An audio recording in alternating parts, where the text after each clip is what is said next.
तुमच्या Twitter handle किंवा x post पाहायला मिळालेली आहे. गुंगी गुडियावरून फार राजकारण तापलेलं पाहायला मिळतंय. आपली नाही, राजकारण तापण्याचा विषय काय, मूळ मुद्दा काय आहे की पत्रकारांनी प्रश्न विचारले पाहिजे, पत्रकारांच्या विचारलेल्या प्रश्नाला उत्तर दिले पाहिजे. पत्रकारांनी तर विचारलेच पाहिजे, मात्र नागरिक विचारत असेल तर त्याची उत्तर दिली पाहिजे. आपल्याला जर आरोप होत असतील समाजकारणात, राजकारणात, सार्वजनिक जीवनात, त्याची देखील उत्तरे दिल्या गेली पाहिजे.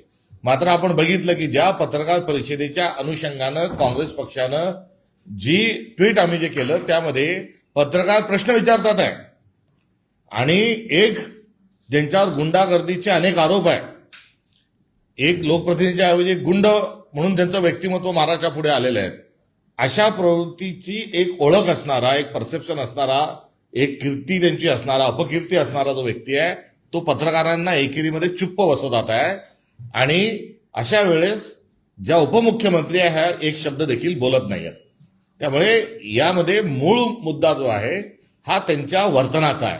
जर उपमुख्यमंत्री पदावरची व्यक्ती जर पत्रकारांचे प्रश्न घेत नाही आणि उपमुख्यमंत्री पदावरील व्यक्ती एक आमदाराला ज्यांच्या प्रतिमेच्या अनुषंगाने आधीच सांगितलं त्यांना त्यांच्याकरवी पत्रकारांना चूप बसवतात, हे लोकशाहीला आणि एकंदरीत समाज जीवनाला अशोभनीय आहे. अशा वेळेस हाताची घडी तोंडावर बोट ठेवणं म्हणजे चूप बसणं आणि त्याची भूमिका ही त्यांनी त्या ठिकाणी निभावल्याच्या अनुषंगानं गुंगी गुडिया हा शब्दप्रयोग त्या ठिकाणी केलेला आहे. गुंगी गुडिया ही शिवे आहे का, गुंगी गुडिया हा अपशब्द आहे का, गुंगी गुडिया हा काही अनपार्लमेंटरी विषय आहे का, नाही, हे एक वर्णन आहे. आणि ते वर्णन जसं तो शब्द आहे अगदी तशा स्वरूपामध्ये हा उपमुख्यमंत्री यांच्यावर तो अत्यंत व्यवस्थित पद्धतीने बसलाय. ते अनेक विषयावर बोलत नाहीत.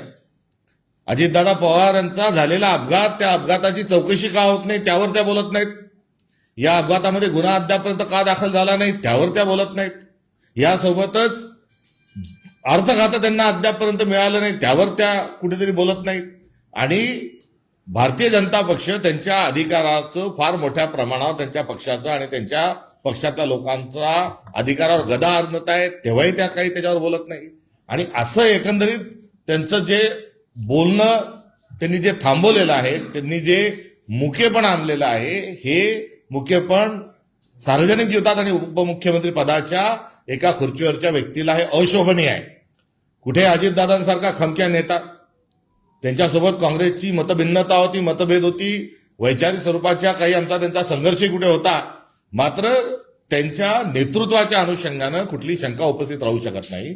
आणि अशा एका बाणेदार आणि एकदा परखड माणसाच्या पक्षाचं नेतृत्व करत असणारी व्यक्ती जर काहीच बोलत नाही तर त्यांचं केलेलं काँग्रेस पक्षाने वर्णन जे आहे ते अत्यंत योग्य आहे. या आमच्या टीकेला त्यांनी समजून घ्यावं, त्याच्यावर कुठेही गोंधळ करण्याचा आणि सर्वांनी त्याच्यावर कुठेही आम्हाला शहाणपणा शिकवण्याची कुठेही आवश्यकता नाही. मला हेही या निमित्तानं सांगायचं आहे की जेव्हा टीका होते तेव्हा सकारात्मक बघितली पाहिजे. इंदिरा गांधींनाही गुंगी गुडिया एका काळामध्ये म्हटलं गेलं आणि इंदिरा गांधी गुंगी गुडिया नाही, त्याच इंदिरा गांधींनी त्यांच्या कर्तृत्वातून त्या टीकेला उत्तर देत असताना थेट अटल बिहारी वाजपेयी सारख्या माणसालाही त्यांना दुर्गा म्हणावं लागलं. त्यामुळे इंदिरा गांधी ह्या भारताच्या एक लोह पंतप्रधान, एक अत्यंत परखड पंतप्रधान, धाडसी पंतप्रधान अशा स्वरूपाची एक भूमिका आणि एक प्रतिमा ही इंदिरा गांधींची तयार झाली आहे. ती प्रतिमा काही कोणची ती एजन्सी, काही ते गुलाबी रंग वापरणारे जी काही एजन्सी राष्ट्रवादीने मधल्या काळात लावली होती, आरोरा का फरोरा, त्याच्या एजन्सीनी तयार केलेली नाही. ही इंदिरा गांधीच्या कर्तृत्वाने इंदिरा गांधींची एक प्रतिमा ही अत्यंत कणखर अशा स्वरूपाची तयार झाली आहे. आज आम्ही सुचित्राताईंना टीकेच्या माध्यमातून कुठे गुंगी गुडिया म्हटलं असेल तर त्यांनी दुर्गा हे साबित करावं. आणि दुर्गा हे साबित करण्यासाठी त्यांनी काय करावं तर दुर्गा हे सिद्ध करण्याकरता ताबडतोब अर्थखातं स्वतःच्या कडे घ्यावं, स्वतःच्या पक्षाकडे घ्यावं.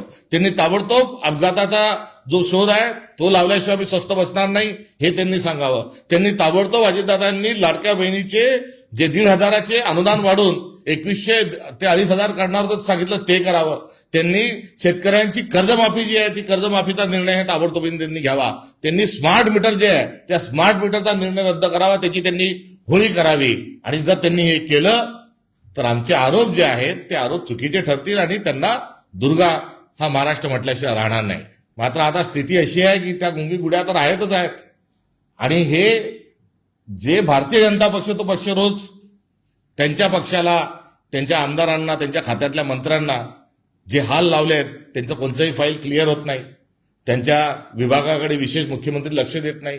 त्यामुळे आता कुठेतरी राष्ट्रवादी जो अजित पवार पक्षाचा, पवार साहेबांचा जो पक्ष होता, हा मोदीच्या, अमित शहाच्या ताटाखालचं मांजर झालंय का, अशा प्रकारे आज एक संशयाची स्थिती ही त्यांच्या पक्षाच्या संदर्भात निर्माण झाली आहे. आणि आता थेट निवडणूक आयोगाने आता पक्षाच्या राष्ट्रीय अध्यक्ष या नात्यानं उपमुख्यमंत्री महोदयांना त्यांना पत्र लिहिलंय आणि सांगितलंय की तुम्ही आणि तुमचे 2 मुलं तुम्ही या पक्षामध्ये येण्याच्या संदर्भात आणि खजानजीपासून सगळे अधिकार तुमच्याकडे घेत असताना तुम्ही हे जे निर्णय घेतलेले आहेत हे तुमच्या पक्षाच्या घटनेला अनुरूप नाहीत.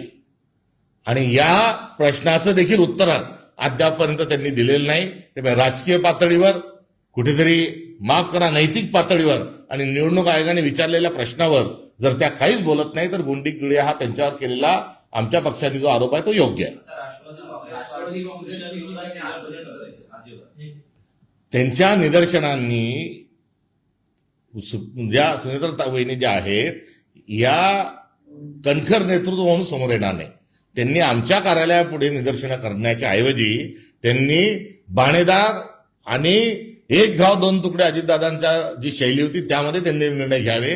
आणि त्यांनी तसे जर निर्णय घेतले तर आपसूक स्वरूपामध्ये आम्ही केलेल्या आरोपांना कुठेही लोकांमध्ये त्याची चर्चा होणार नाही. वास्तविक पाहता त्यांनी निदर्शनं करणे आणि आम्ही वस्तुस्थिती सांगणे यामुळे आमचं म्हणणं हे लोकांना पटलेलं आहे. आणि आम्ही कुठल्याही व्यक्तिगत आकसापोटी किंवा राजकीय आरोपाच्या अनुषंगाने नव्हे तर एक वस्तुस्थिती दर्शक, एक विरोधी पक्ष या नात्यानं आम्ही केलेली जी टीका आहे ती टीका सकारात्मक पद्धतीने त्यांनी घ्यावी ही त्यांच्याकडून असणारी आमची अपेक्षा आहे. बीड घटनेप्रकरणी जर अजितदादा असते तर हा सूर्य हा जयद्रथ अशी एकंदरीत अर्थातच असं दुसरं पोलीस पगारासंदर्भातला जो घोटाळा आहे त्याबद्दल देखील तुम्ही भाष्य केलं आहे. जवळपास 6,000 कोटी याच्यामध्ये गुंतलेले आहेत. गोंधळात गोंधळ असा एक चित्रपट फार पूर्वी हा प्रकाशित झाला होता. त्यांनी फार धुमाकूळ घातला. त्यातले जे विनोदी पात्र आहेत ते विनोदी पात्र आज मुख्यमंत्री, उपमुख्यमंत्री आणि मंत्रिमंडळात आहेत की काय, अशा प्रकारची शंका ही कुठेतरी यायला लागली आहे.